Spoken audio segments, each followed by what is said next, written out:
Rising battery raw material prices have really pushed up the cathode active material cost, which was already the most expensive component of the cell. Typical NMC pack costs were around $120, $130 per kilowatt hour in May last year, compared to around $180 per kilowatt hour now. And that's almost a 50% increase. Now, these numbers are based on spot prices, and because the battery raw materials market is still in its infancy, these prices don't really reflect contract prices. So this increase in cost is not currently being felt by OEMs. However, as the market matures, we will start seeing more of an alignment between contract and spot prices. So today's high prices are an indication of things to come in the future if prices do not cool down. And that would really set back the adoption rates of electric vehicles, as the cost would have to be passed down onto the customer.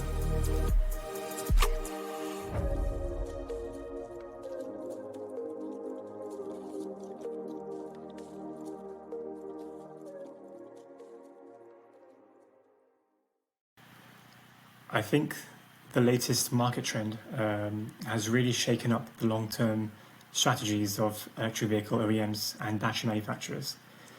We're already seeing a focus on making electric vehicles even more efficient to improve upon the miles per kilowatt hour metric. And with batteries, there really needs to be a focus on reducing metal intensities. So right now, for NMC battery packs, you can expect to find around 160 grams of lithium per kilowatt hour and around 800 grams of nickel per kilowatt hour for a nickel-rich cathode. If we can bring these values down, then this will really reduce demand for the raw materials. Then range anxiety. This is a serious topic that really needs to be addressed. The typical driver's average trip distance is less than 10 miles. So large packs capable of providing over 400 miles of range really means that much of the battery is underutilized. Instead, we could focus on smaller packs that charge more quickly. And this is the kind of question the industry really needs to start asking. Finally, we can expect to see the less expensive chemistries like LFP taking a larger share of the market.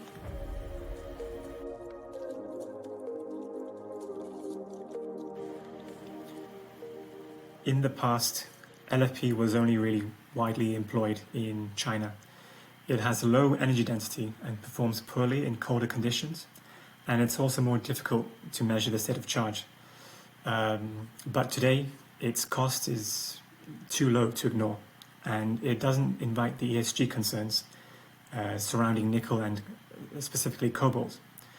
Now, a great deal of R&D work is going on into improving the LFP chemistry, and we are seeing some Chinese manufacturers quoting LFP cell energy densities upwards of 200 watt hours per kilogram. And there's also growing interest in LMFP, which could further push the capabilities of this low-cost cathode material. Also, because LFP is more thermally stable, the battery pack design becomes much less complex. And with the innovation of cell-to-pack integration, we could be seeing LFP packs with an energy density of 180 watt hours per kilogram. And this makes LFP well suited to displacing the lower nickel NMC chemistries in the standard and entry range electric vehicle models.